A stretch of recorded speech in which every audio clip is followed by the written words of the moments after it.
ತಾಲೂಕಿನ ಹಡಿನಬಾಳ ಸಂತ್ Francis ಆಶಿಸಿ church ಆವರಣದಲ್ಲಿ 2 ದಿನಗಳ ಕಾಲ ನಡೆದ ಜಿಲ್ಲಾ ಮಟ್ಟದ ವಾಲಿಬಾಲ್ ಪಂದ್ಯಾವಳಿಯಲ್ಲಿ ಕೊಡಾಣಿ ತಂಡ ಸಂಶಿ ತಂಡವನ್ನು ಮಣಿಸುವ ಮೂಲಕ ಚಾಂಪಿಯನ್ ಆಗಿ ಹೊರಹೊಮ್ಮಿದೆ.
ಕೊಡಾಣಿ ತಂಡದವರು ಸತತವಾಗಿ ನೀವು ಹಡಿನಬಾಳದಲ್ಲಿ ಯಾವತ್ತೂ ನೀವು ಈ ಪ್ರಥಮ ಸ್ಥಾನ ಗಳಿಸ್ತಾ ಇದ್ದೀರ, ಇದರ ಹಿನ್ನೆಲೆ ಏನು?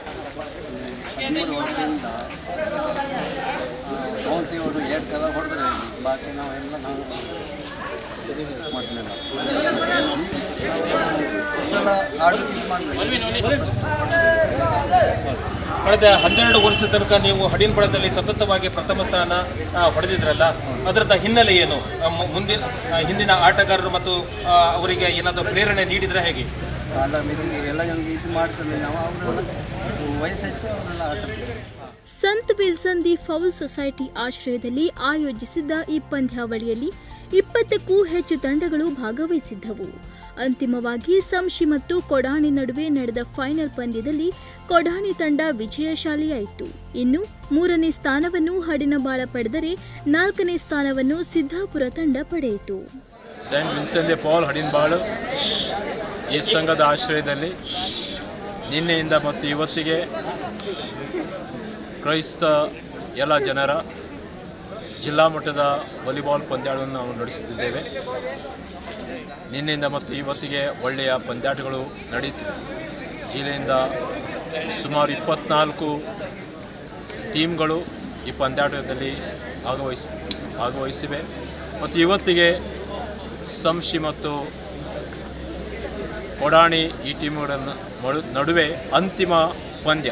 ಮತ್ತು ಈ ಕಳೆದ 2 ದಿನದಿಂದ ಈ ಪಂದ್ಯಾವಳಿಗೆ ಸಹಾಯ ಮಾಡಿದ ಎಲ್ಲ ಗಣ್ಯರಿಗೆ, ಎಲ್ಲ ದಾನಿಗಳಿಗೆ ಮತ್ತು ಸಂಘದ ಪ್ರತಿಯೊಬ್ಬ ಸದಸ್ಯರಿಗೆ ನಾನು ಧನ್ಯವಾದವನ್ನು ಸಲ್ಲಿಸುತ್ತೇನೆ. ಈ ಪಂದ್ಯಾವಳಿಯು ನಮಗೆಲ್ಲರಿಗೂ ಸಂತೋಷ, ಐಕ್ಯತೆ ಮತ್ತು ಒಳ್ಳೆಯತನ ನೀಡಲಿ. ಈ ಸಂಘದ ಅಧ್ಯಕ್ಷನಾದ ಪ್ರವೀಣ್ ಫರ್ನಾಂಡಿಸ್. ಈ ಸಂಘವು ಸ್ಥಾಪನೆಯಾಗಿ ಸುಮಾರು 14 ವರ್ಷ ಆಗಿದೆ. ಈ ಸಂಘದಿಂದ ನಾವು ಕೆಲವರಿಗೆ ದಾನವನ್ನು ಸಹ ಮಾಡ್ತಿದ್ದೇವೆ. ಆದ್ದರಿಂದ ಈ ಸಂಘಕ್ಕೆ ನಮಗೆ ದಾನವನ್ನು ನೀಡಿ ಈ ಆಟವನ್ನು ಪ್ರದರ್ಶನ ಮಾಡಲಿಕ್ಕೆ ಅವರ ಹೃತ್ಪೂರ್ವಕ ಧನ್ಯವಾದವನ್ನು ಸಲ್ಲಿಸುತ್ತೇನೆ. ಈ ಸಂದರ್ಭದಲ್ಲಿ ಸಂತ್ ವಿಲ್ಸನ್ ದಿ ಫೌಲ್ ಸೊಸೈಟಿ ಉಪಾಧ್ಯಕ್ಷ ನೆಲ್ಸನ್ ಲೋಪಿಸ್, ಸಂಘದ ಸದಸ್ಯರಾದ ಜೇಮ್ಸ್ ಲೋಪಿಸ್, ಪಾಲ್ವಿಸ್ ಗೊನ್ಸಾಲ್ವಿಸ್, ಕೊಸ್ತಾಂತಿನ್ ರೋಡ್ರಿಗಿಸ್, ಸಾಮ್ ಫೌಲ್ ಡಯಾಸ್ ಮತ್ತಿತರರು ಇದ್ದರು. Nudisiri news desk, Honnavar.